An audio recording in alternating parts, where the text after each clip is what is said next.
ایمان بوجود اللہ، ایمان بالربوبیہ، ایمان بالالوہیہ اور ایمان بالاسماء والصفات۔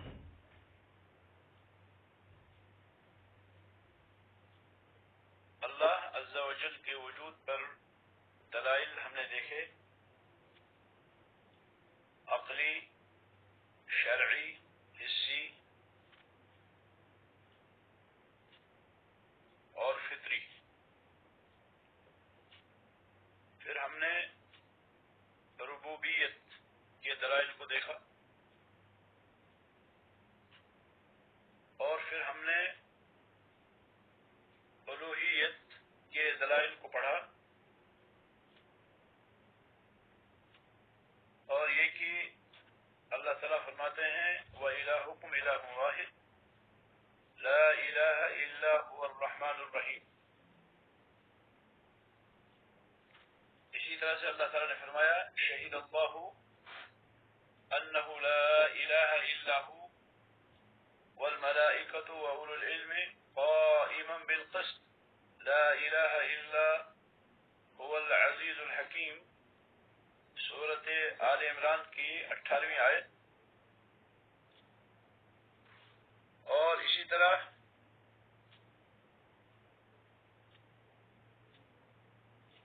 سورۃ حج کی آیت ذلك بأن الله هو الحق وأن ما يدعون من دونه الباطل وأن الله هو العلي الكبير۔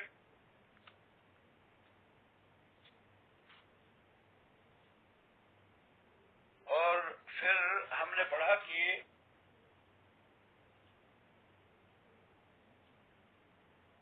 اگر کوئی کسی کو معبود بنا لیتا ہے تو اس کا معبود بنا لینا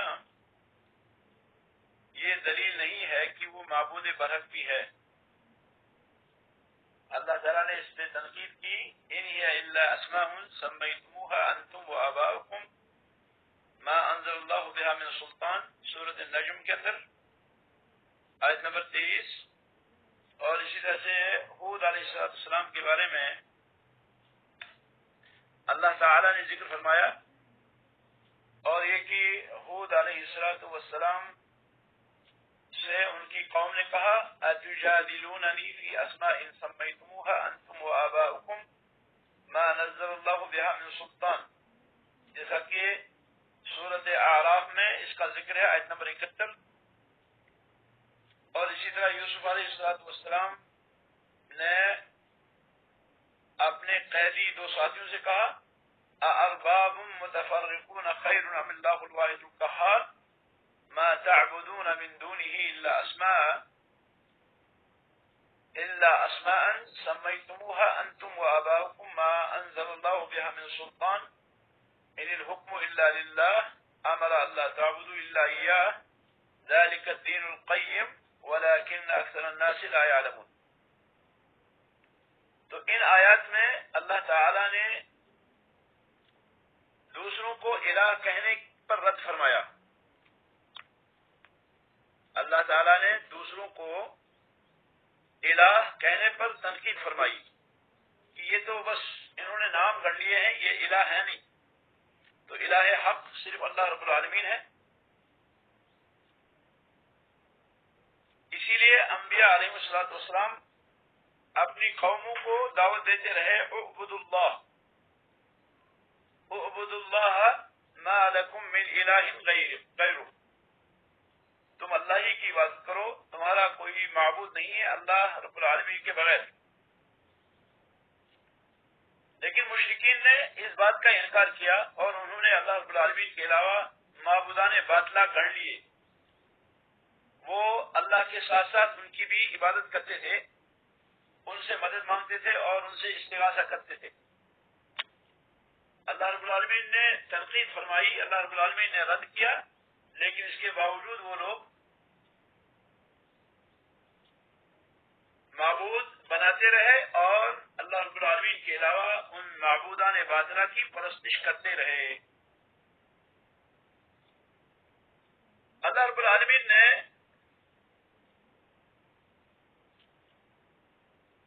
معبودان باطلہ پر، معبودان باطلہ کی پرستش پر تنقید فرمائی تو عقلی ذرائع سے اللہ رب العالمین نے دو طرح سے مشرکین کا معبود بنانا جھٹلایا۔ اللہ رب العالمین نے مشرکین کے معبود بنانے کی تنقید فرمائی، اس کو باطل قرار دیا دو عقلی دلائل سے۔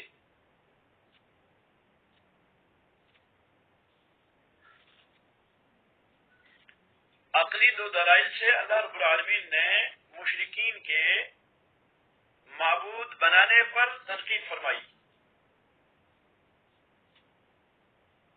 یعنی مشرکین جو معبود بناتے تھے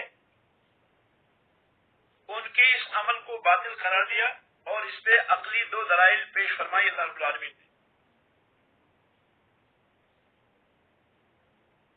پہلی عقلی دلیل یہ دی کہ یہ جن لوگوں کی پوجا کرتے ہیں، جن لوگوں کو یہ معبود بناتے ہیں،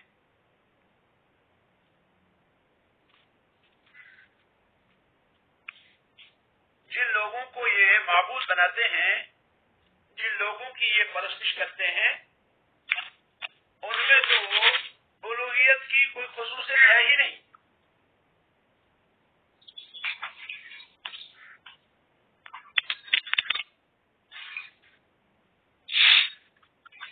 الوہیت کی کوئی خصوصیت ان میں ہے ہی نہیں۔ جن لوگوں کو یہ معبود بناتے ہیں ان میں معبود بننے کی کوئی صلاحیت ہے ہی نہیں۔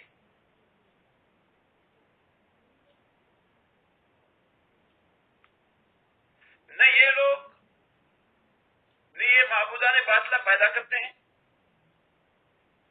نہ اپنے پجاریوں کو کوئی نفع پہنچاتے ہیں، نہ ان سے کوئی نقصان دور کرتے ہیں، نہ ان کی زندگی کے مالک ہیں یہ، نہ ان کے موت کے مالک ہیں، نہ ہی آسمانوں میں وہ کسی قسم کی ملکیت کا حق ہے ان کو، اور نہ وہ اس ملکیت میں اللہ کے شریک ہیں۔ یہ عقلی دلائل ہیں۔ اگلی دلیل کہ معبودان باطلہ وہ معبود نہیں بن سکتے، کیوں؟ اس لیے کہ وہ پیدا نہیں کر سکتے۔ اب جو پیدا نہیں کر سکتا تو وہ معبود کیسا ہو سکتا ہے؟ معبودان باطلہ جو ہے وہ اپنے پجاریوں کو، اپنے پوجنے والوں کو کوئی نفع پہنچا نہیں سکتے۔ اب جب کوئی کسی کو نفع نہیں پہنچا سکتا تو وہ معبود کیسے بن سکتا ہے؟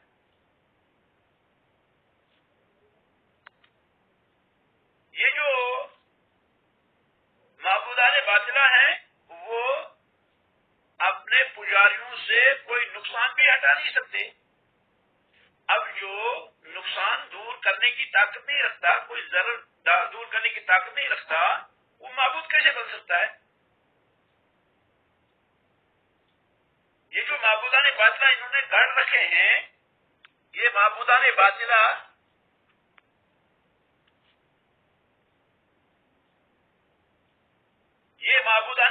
جو ہیں یہ تو ان کی زندگی کے بھی مالک نہیں ہیں۔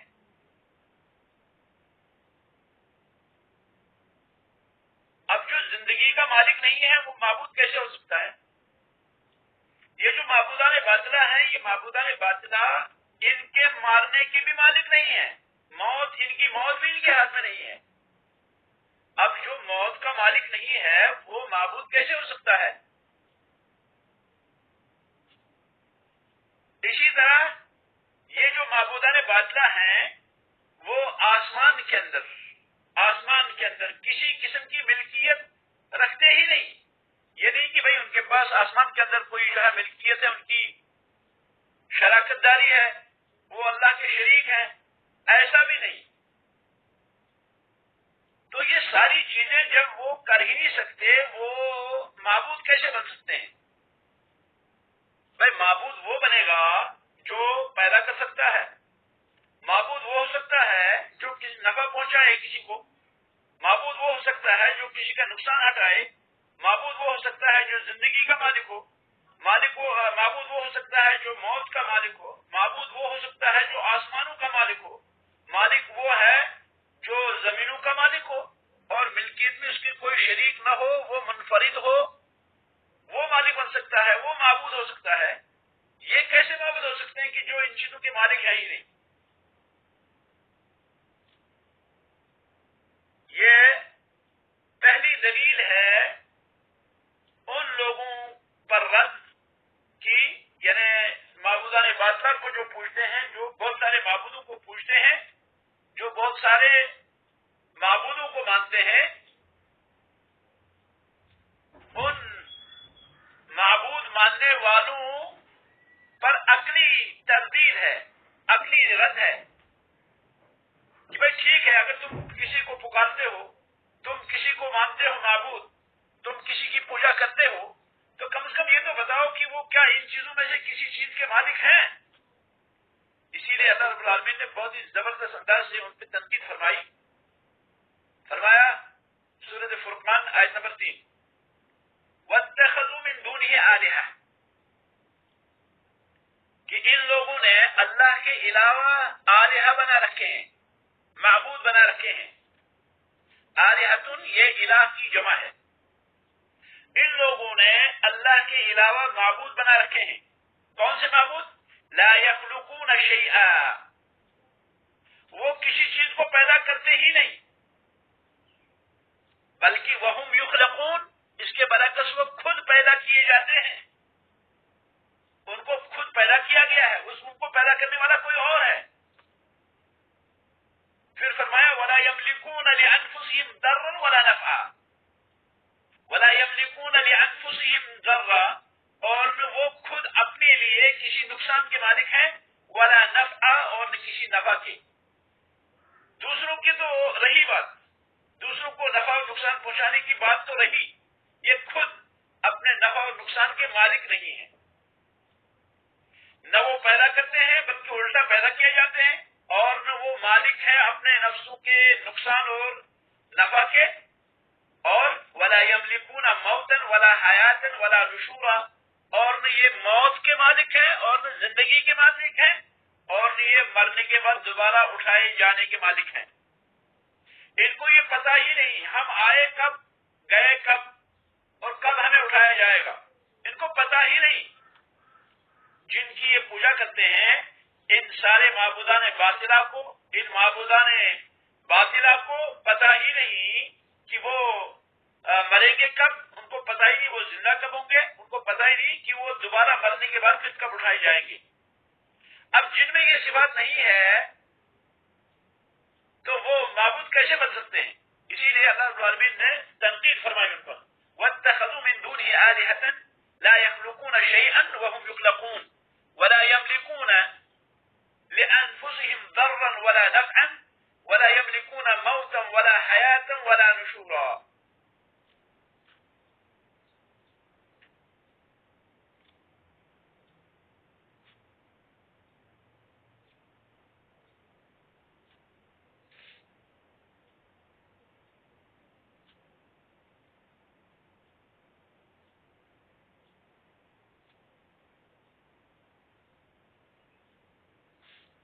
اسی طرح سے اللہ تعالیٰ نے دوسرے کا فرمایا،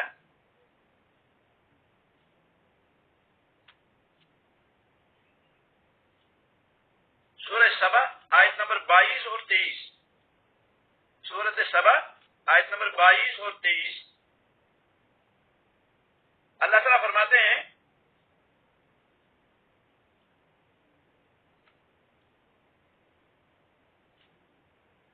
قُلِ ادْعُوا الَّذِينَ زَعَمْتُم مِّن دُونِ اللَّهِ، قل آپ کہہ دیں، نبی علیہ الصلوۃ والسلام سے اللہ رب العالمین نے خطاب فرمایا، قل آپ کہہ دیں، کیا؟ ادعوا الذین زعمتم من دون اللہ، پکارو تم ان لوگوں کو جن کو تم نے معبود خیال کر رکھا ہے اللہ کے بغیر، اللہ کے بغیر جن کو تم معبود سمجھتے ہو، اللہ کے بغیر جن کو تم الہ سمجھتے ہو، اللہ کے بغیر جن کو تم معبود اپنا تصور کرتے ہو، خیال کرتے ہو، ان کو پکارو۔ فرمایا لا یملکون مثقال ذرۃ فی السماوات، لا یملکون مثقال ذرۃ، وہ ذرہ کے بھی مالک نہیں ہیں، فی السماوات آسمانوں کے اندر، آسمانوں کے اندر جتنے ذرات ہیں اس کے وہ مالک ہی نہیں ہیں، ولا فی الارض، اور وہ اس کے مالک ہیں جو زمین میں ہے، جو ذرات زمین میں ہے، جو ذرات آسمان میں ہے، ان کے وہ مالک ہیں ہی نہیں۔ بھائی اگر مالک ہوتے تو ہم کہتے ٹھیک ہے چلے گی ان کی عبادت، وہ تو ذرہ کے بھی مالک نہیں ہے، ذرہ کے بھی مالک نہیں ہے۔ ذرہ اس دھول کو کہتے ہیں، اس غبار کو کہتے ہیں جو ہوا میں اڑتا ہے، تو اس ذرے کے بھی وہ آسمانوں میں 7 آسمان ہیں، زمین میں اتنی وسیع والی زمین ہے، اس میں ذرہ کے بھی وہ مالک نہیں ہے۔ پھر فرمایا وما لهم فیہما من شرک، اور نہ ان کی آسمانوں اور زمینوں میں کسی قسم کی شرکت ہے، یعنی کہ بھئی آسمان بنانے میں، زمین بنانے میں، آسمان کا نظام چلانے میں، زمین کا نظام چلانے میں، یہ ساری چیزیں آسمان اور زمین کی ضروریات میں وہ کسی قسم کی شراکت داری رکھتے ہوں؟ اللہ نے فرمایا وہ ایسا بھی نہیں۔ وما لهم فیہما من شرک، اور نہ ان کی ان دونوں میں کوئی شرکت ہے۔ تیسری چیز وما له منهم من ظہیر، اور نہ اللہ رب العالمین کا ان میں سے کوئی معاون اور مددگار ہے جو اللہ رب العالمین کو تعاون کرتا ہو آسمان اور زمین کا نظام چلانے میں، جو اللہ رب العالمین کا معاون ہو، مددگار ہو، اور اللہ رب العالمین کو تعاون دیتا ہو آسمان اور زمین کا نظام چلانے میں، ایسا بھی نہیں۔ چوتھی چیز فرمائی ولا تنفع الشفاعة عنده الا لمن اذن له، ولا تنفع الشفاعة عنده، یہ ساری شراکت داری یا مالک ہونا یا اسی طرح سے معاون ہونا، یہ تو بڑی بات ہے نا، اس سے چھوٹی بات ولا تنفع الشفاعة عنده، اور اللہ کے پاس کسی کی شفاعت کام نہیں آئے گی، اللہ کے پاس کسی کی شفاعت بھی کام نہیں آئے گی، الا لمن اذن له، سوائے اس کے جس کو اللہ رب العالمین اذن دے، اللہ رب العالمین اجازت دے، اللہ رب العالمین کہے تم کرو شفاعت، وہ شفاعت کرے گا۔ تو یہ معبودان باطلہ جو گڑھ رکھے ہیں تم لوگوں نے، ان سے کہہ دو کہ ان کو پکارو، ان کی تو نہ آسمانوں میں کوئی ملکیت ہے، کسی ذرے کے یہ مالک ہے مستقل، اور نہ ہی ان کی کوئی شراکت داری ہے آسمانوں اور زمین میں، اور نہ ہی یہ اللہ رب العالمین کی کسی قسم کے معاون و مددگار ہے، اور نہ ہی یہ کسی قسم کی شفاعت کر سکتے ہیں، کیونکہ شفاعت تو وہ کرے گا جس کو اللہ رب العالمین اجازت دے۔ ولا یشفعون الا لمن ارتضى، دوسری جگہ اللہ نے فرمایا ولا یشفعون الا لمن ارتضى، کہ اللہ رب العالمین کے پاس شفاعت کریں گے، لیکن وہ کریں گے جن سے اللہ رب العالمین خوش ہوگا۔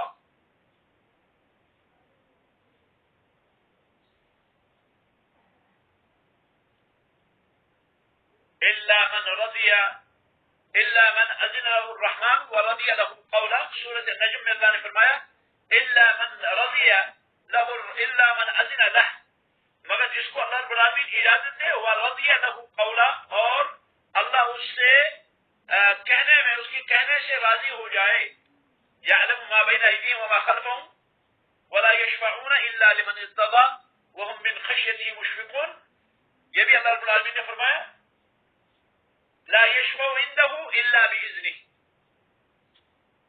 تو نہ ان معبودان باطلہ جو تم نے گھڑ رکھے ہیں، ان معبودان باطلہ کے اندر یہ صلاحیتیں ہیں ہی نہیں، نہ وہ کسی قسم کے ذرے کے مالک ہیں آسمان و زمین میں، اور نہ ہی ان کی کوئی شراکت داری ہے اللہ آسمان و زمینوں کی بنانے میں یا پیدائش کرنے میں یا نظام چلانے میں، اور نہ ہی ان میں سے کوئی العالمین کا معاون و مددگار ہے یہ سارے کام کرنے میں، اور نہ اللہ رب العالمین کا بھی یہ حال ہے کہ اللہ رب العالمین کے پاس کوئی شفاعت سفارش بھی نہیں کرے گا مگر وہ اس کے علاوہ جس کو اللہ رب العالمین اجازت دے۔ تو اس میں بھی تنقید کی اللہ رب العالمین نے کہ بھئی جب تمہارے معبودان باطلہ کے اندر یہ صفات ہیں ہی نہیں تو وہ معبود کیسے بن سکتے ہیں، وہ الہ کیسے بن سکتے ہیں۔ سورۃ اعراف آیت نمبر 51 اور آیت نمبر 52 میں اللہ رب العالمین نے یوں فرمایا اَيُشْرِكُونَ مَا لَا يَخْلُقُ شَيْئًا وَهُمْ يُخْلَقُونَ وَلَا يَسْتَطِيعُونَ لَهُمْ نَصْرًا وَلَا أَنفُسُهُمْ يَنصُرُونَ۔ اَيُشْرِكُونَ مَا لَا يَخْلُقُ، کیا یہ شریک کرتے ہیں اس کو جو پیدا کرتا ہی نہیں کچھ، وَهُمْ يُخْلَقُونَ اس کے برعکس ان کو پیدا کیا جاتا ہے، اور یہ استطاعت رکھتے ہی نہیں اپنے لیے جو مدد کی، اور نہ یہ خود اپنی مدد کر سکتے ہیں۔ کسی کی کیا مدد کریں، یہ تو خود اپنی مدد نہیں کر سکتے۔ جب ان لوگوں کے اندر، ان چیزوں کے اندر، ان معبودان باطلہ کے اندر یہ صفات نہیں تو یہ معبود باطلہ کیسے ہو سکتی ہیں، یہ معبود کیسے ہو سکتے ہیں؟ تو اللہ رب العالمین نے عقلی طور رد کیا اس نظریے کا، اس فکر کا کہ کوئی اللہ کے علاوہ بھی معبود ہے۔ جب یہ بات ہے کہ ان آلیہ کا، ان معبودان باطلہ کا، جن معبودان باطلہ کو مشرکین نے بنا لیا ہے، کر لیا ہے، بنا رکھا ہے، اللہ کے شریک ٹھہرا رکھے ہیں، جب ان کا یہ حال ہے تو ان کا معبود بنانا کیا ہے؟ بیوقوفی کا عظیم جو ہے شاہکار ہے، سب سے بڑا بیوقوف ہے وہ شخص جو ان کو کیا ہے معبود بناتا ہے۔ یہ باطل ترین سوچ ہے، یہ باطل ترین فکر ہے کہ اللہ کے علاوہ کوئی اور بھی عبادت کے لائق ہے، اللہ کے علاوہ کوئی اور بھی، چاہے فرشتوں میں سے ہو، چاہے مرسلین میں سے ہو، چاہے عام لوگوں میں سے ہو، جو بھی ہو، کوئی بھی اللہ رب العالمین کے علاوہ معبود بننے کی صلاحیت نہیں رکھتا۔ معبود برحق صرف اللہ رب العالمین ہے، معبود برحق صرف اللہ رب العالمین ہے۔ یہ پہلی دلیل تھی، عقلی دلیل۔ اور دوسرا جو عقلی دلیل ہے، اس نظریے کے رد کی، یعنی اس نظریے کی رد کی کہ کوئی اللہ کے علاوہ بھی کوئی معبود ہے، جیسے کہ مشرکین کہتے ہیں، جیسے کہ اللہ کے علاوہ دوسروں کو پوجنے والے، اور پوجنے والے چاہے جو بھی ہوں، چاہے مشرک ہوں، چاہے کفار ہوں، چاہے منافقین ہوں، جو بھی اللہ رب العالمین کے علاوہ کسی اور کو معبود سمجھتے ہیں، اللہ کے علاوہ کسی اور کو وہ اپنا معبود سمجھتے ہیں، تو ان پر تنقید عقلی دوسری دلائل سے یوں ہے کہ مشرکین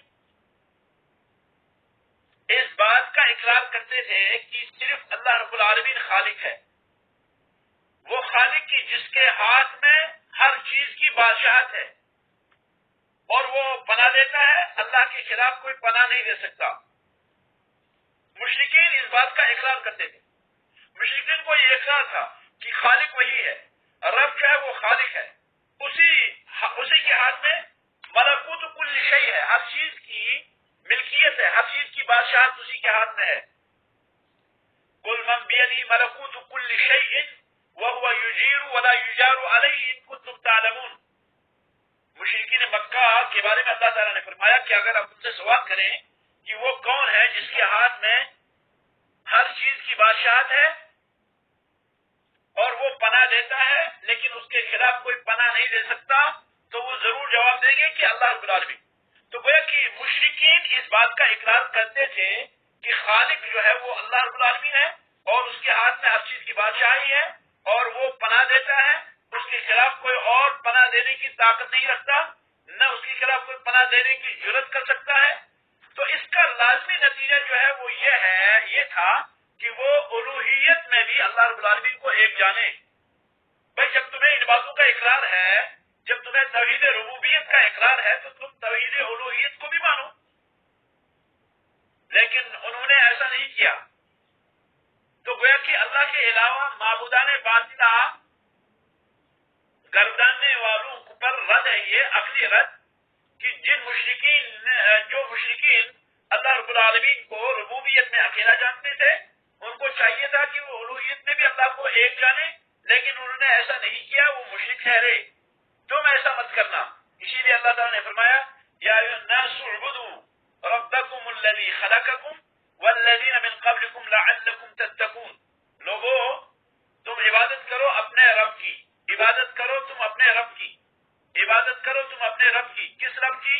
الذی خلقکم، جس نے تم کو پیدا کیا، والذین من قبلکم، اور جس نے ان لوگوں کو پیدا کیا جو تم سے پہلے تھے، لعلکم تتقون، تاکہ تم بچ جاؤ، تاکہ تم اللہ کے عذاب سے بچ جاؤ۔ اگر تم اللہ کے عذاب سے بچنا چاہتے ہو تو تم عبادت کرو، اور عبادت کس کی کرو؟ اپنے رب کی، اس رب کی جس رب کو تم جانتے ہو، جس کے بارے میں تم جانتے ہو کہ اس نے تم کو پیدا کیا اور تم سے پہلے والے لوگوں کو پیدا کیا۔ وہ رب جس نے زمین کو تمہارے لیے فراش بنایا اور آسمان کو تمہارے لیے چھت بنایا، وَأَنزَلَ مِنَ السَّمَاءِ مَاءً، اور آسمان سے پانی اتارا اور اس پانی کے ذریعے سے پھل فروٹ نکالے، رِزْقًا لَكُمْ، تمہارے لیے رزق، فَلَا تَجْعَلُوا لِلَّهِ أَندَادًا وَأَنتُمْ تَعْلَمُونَ، تو تم اللہ کے شریک نہ بناؤ جانتے ہوئے۔ سورہ بقرہ آیت نمبر 21 اور 22۔ اسی طرح سے اللہ تعالیٰ نے فرمایا دوسری جگہ سورہ الزخرف آیت نمبر 87 میں، وَلَئِن سَأَلْتَهُم مَّنْ خَلَقَهُم لَيَقُولُنَّ اللَّهُ فَأَنَّىٰ يُؤْفَكُونَ۔ اسی طرح سے اللہ تعالیٰ نے سورۃ یونس میں فرمایا آیت نمبر 31 اور 32، فرمایا وَلَئِن سَأَلْتَهُم قُلْ مَن يَرْزُقُكُم مِّنَ السَّمَاءِ وَالْأَرْضِ، آسمان اور زمین سے تمہیں رزق کون دیتا ہے؟ أَمَّن يَمْلِكُ السَّمْعَ وَالْأَبْصَارَ، یا کون ہے تمہارے سمع اور تمہاری نگاہوں کا مالک، تمہارے کانوں اور تمہاری نگاہوں کا مالک؟ وَمَن يُخْرِجُ الْحَيَّ مِنَ الْمَيِّتِ، کون ہے جو زندہ کو نکالتا ہے میت سے؟ وَيُخْرِجُ الْمَيِّتَ مِنَ الْحَيِّ، اور میت کو زندہ سے نکالتا ہے۔ وَمَن يُدَبِّرُ الْأَمْرَ، اور کون ہے جو کائنات کی تدبیر کرتا ہے؟ فَسَيَقُولُونَ اللَّهُ، تو وہ ضرور کہیں گے کہ اللہ نے۔ قُلْ أَفَلَا تَتَّقُونَ، بس آپ فرما دیں کیا تم ڈرتے نہیں؟ فَذَلِكُمُ اللَّهُ رَبُّكُمُ الْحَقُّ، فَذَلِكُمُ اللَّهُ رَبُّكُمُ الْحَقُّ، تو یہی تو تمہارا اللہ ہے، تمہارا رب جو ہے وہ حق۔ فَمَاذَا بَعْدَ الْحَقِّ إِلَّا الضَّلَالُ، تو حق کے بعد کیا ہے؟ گمراہی کے سوا۔ فَأَنَّىٰ تُصْرَفُونَ، تو تم کہاں پھیرے جا رہے ہو؟ تو یہ جو ہے دونوں طرح سے اللہ رب العالمین نے تنقید کی ان لوگوں پر جو اللہ رب العالمین کے علاوہ دوسرے معبود بناتے ہیں۔ اس کے بعد ہمارے پاس جو ہے وہ چوتھا رکن کہہ لیں آپ، یا آپ کہیں کہ چوتھی چیز جو ضروری ہے ایمان باللہ میں۔ پہلی چیز ہم نے کہا ایمان بوجود اللہ، دوسری چیز ہم نے کہا ایمان بربوبیت اللہ، تیسری چیز ہم نے کہا ایمان بالالوہیت اللہ، اور چوتھی چیز جو ہے وہ ہے الایمان باسمائہ و صفاتہ، اللہ رب العالمین کے اسماء اور اللہ رب العالمین کے صفات پر ایمان لانا۔ یہ بھی کیا ہے؟ یہ ایمان کے اجزاء میں سے، ایمان باللہ کے اجزاء میں سے ایک جز ہے۔ گویا کہ اگر یہ 4 جز ہوئے ایمان باللہ کے تو ایمان باللہ پورا ہے۔ اگر یہ 4 چیز نہ ہوئے یا ان چیزوں میں سے کسی چیز میں خلل ہوا تو یہ جو ہے ایمان باللہ کہلانے کا حقدار نہیں ہے۔ کیا ہی چوتھی چیز ہے الایمان باسمائہ و صفاتہ، یعنی اثبات ما اثبتہ اللہ لنفسہ فی کتابہ او سنت رسولہ من الاسماء والصفات۔ اس کا معنی یہ ہے کہ ہم اللہ رب العالمین کے لیے ثابت کریں وہ چیز جو اللہ رب العالمین نے کتاب اللہ میں ثابت فرمائی یا رسول اکرم صلی اللہ علیہ وسلم کی سنت میں ثابت فرمائی، اسماء و صفات میں سے، اللہ کے ناموں میں سے جو نام قرآن میں ہے، اللہ کے اسماء مبارکہ میں سے جو نام رسول اکرم صلی اللہ علیہ وسلم کی سنت میں ہے، اللہ رب العالمین کی صفات میں سے جو صفت قرآن میں ہے، اللہ رب العالمین کی صفات میں سے جو صفت رسول اکرم صلی اللہ علیہ وسلم کی سنت میں ہے، اس کو ہم ثابت کریں۔ کس طرح؟ اس طرح جیسے اللہ رب العالمین کی شایان شان ہے، جیسے اللہ رب العالمین کی شایان شان ہے، اور ان صفات میں، ان اسماء میں ہم تحریف نہ کریں، تعطیل نہ کریں، تکییف نہ کریں اور تمثیل نہ کریں۔ 4 چیزوں سے ہم اللہ رب العالمین کی صفات اور اسماء مبارکہ کو مبرہ کریں گے، بری کریں گے، الگ کریں گے۔ تحریف پہلی چیز، تعطیل دوسری چیز، تکییف تیسری چیز، تمثیل چوتھی چیز۔ ان 4 چیزوں سے ہم نے اللہ رب العالمین کے اسماء مبارکہ کو بھی اور اللہ رب العالمین کے صفات مطہرہ کو بھی الگ کرنا ہے۔ ہم اللہ رب العالمین کے اسماء کو مانتے ہیں، ہم اللہ رب العالمین کی صفات کو مانتے ہیں، لیکن مانتے کیسے ہیں؟ نہ ان میں تحریف کرتے ہیں ہم، اور نہ ان میں ہم تعطیل کرتے ہیں ہم، نہ ان کی کیفیت ہم بیان کرتے ہیں، اور نہ ان کی ہم مثال دیتے ہیں۔ اللہ تعالیٰ نے فرمایا وَلِلَّهِ الْأَسْمَاءُ الْحُسْنَى، اللہ رب العالمین کے اسماء حسنہ ہیں، فَادْعُوهُ بِهَا، بس تم ان اسماء حسنہ کے وسیلے سے اللہ رب العالمین سے دعا کرو۔ اللہ رب العالمین کے اسماء حسنہ ہیں، اسماء جمع ہے اسم کی، اور حسنہ یہ جو ہے جمع ہے، یہ جو صفت ہے اسماء کی، اور اس کے معنی اچھے، اللہ کے اچھے نام ہیں۔ فَادْعُوهُ بِهَا، بس تم اللہ رب العالمین سے دعا کرو، بِهَا ان ناموں کے ذریعے، یعنی اللہ ان ناموں کے وسیلے سے اللہ رب العالمین سے دعا کرو۔ وَذَرُوا الَّذِينَ يُلْحِدُونَ فِي أَسْمَائِهِ، اور ان لوگوں کو چھوڑ دو جو اللہ رب العالمین کے ناموں میں الحاد کرتے ہیں، کجروی کرتے ہیں، ٹیڑھا پن اختیار کرتے ہیں۔ سَيُجْزَوْنَ مَا كَانُوا يَعْمَلُونَ، ان کو عنقریب بدلہ دیا جائے گا اس چیز کا جو وہ عمل کرتے ہیں۔ آیت نمبر 180 سورۃ اعراف۔ اور اسی طرح سے اللہ تعالیٰ نے فرمایا سورۃ روم کے اندر آیت نمبر 27 وَلَهُ الْمَثَلُ الْأَعْلَى فِي السَّمَاوَاتِ وَالْأَرْضِ وَهُوَ الْعَزِيزُ الْحَكِيمُ، سورۃ روم آیت نمبر 27۔ اسی طرح سے اللہ تعالیٰ نے فرمایا لَيْسَ كَمِثْلِهِ شَيْءٌ وَهُوَ السَّمِيعُ الْبَصِيرُ، سورۃ الشورى آیت نمبر 11۔ اسی طرح سے اللہ تعالیٰ نے فرمایا لَمْ يَلِدْ وَلَمْ يُولَدْ وَلَمْ يَكُنْ لَهُ كُفُوًا أَحَدٌ۔ اسی طرح سے اللہ تعالیٰ نے فرمایا هل تعلم له سميا، هل تعلم له سميا، هل تعلم له سميا فاعبده واستمر لعبادته، فاعبده واستمر لعبادته، هل تعلم له سميا۔ تو یہ جو ہے ان ساری آیات کے اندر اللہ رب العالمین نے اسماء مبارکہ اور صفات علیہ کا ثبوت دیا ہے اور ان کا جو ہے ذکر کیا ہے۔ اسماء و صفات کے حوالے سے اسماء و صفات کے بارے میں دو جماعتیں گمراہ ہوئی، اسماء و صفات کے بارے میں دو جماعتیں گمراہ ہوئی، ایک معطلہ اور دوسری جو ہے مشبہہ۔ اللہ رب العالمین کے اسماء و صفات کے باب میں دو جماعتیں گمراہ ہوئی، ایک معطلہ اور دوسری مشبہہ، مشبہہ اور معطلہ۔ معطلہ وہ لوگ جنہوں نے اسماء و صفات کا انکار کیا، کہا نہیں اسماء و صفات نہیں ہے اللہ کی، یا اللہ رب العالمین کے بعد اسماء و صفات کا انکار کیا۔ ان کا خیال تھا کہ اگر ہم اللہ رب العالمین کے لیے اسماء و صفات کا اس بات کرتے ہیں، اگر ہم مانتے ہیں کہ اللہ رب العالمین کی صفات ہیں، تو اس میں تشبیہ لازم آئے گی، کیونکہ ہم جب کہیں گے کہ اللہ رب العالمین کی فلاں صفت ہے تو پھر ہم کیا ہے، ہمارا ذہن جائے گا کہ جیسے ہماری صفات ہیں، ہم لوگوں کی صفاتیں ایسی صفت اللہ کی ہے، یعنی اللہ رب العالمین کو مخلوق کے ساتھ تشبیہ دینے کا اس میں اندیہ ہے۔ اور حالانکہ یہ گمان جو ہے یہ کیا، یہ کئی وجوہ سے باطل ہے، یہ باطل ہے یہ گمان کہ اللہ رب العالمین کی فلاں صفت ہے، اب یہ صفت کیا ہے یہ میرے اندر بھی ہے، تو گویا کہ یہ تشبیہ ہو گئی اللہ کی صفت سے، تو یہ کیا ہے، یہ گمان باطل ہے۔ پہلی چیز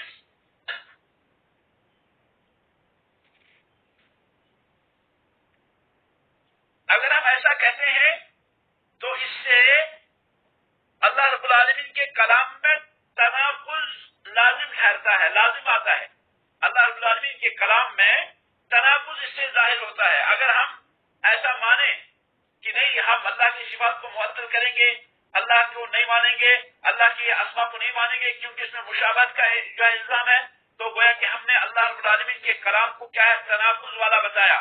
گویا کہ ہم نے اللہ رب العالمین کے کلام کے بارے میں یہ کہا کہ اللہ کے رب العالمین کے کلام کے اندر تناقض ہے، کیونکہ اللہ تعالیٰ نے اسماء و صفات اپنے لیے ثابت فرمائے اور اللہ رب العالمین نے نفی فرمائی کہ اللہ رب العالمین کی صفات جیسا کوئی ہو۔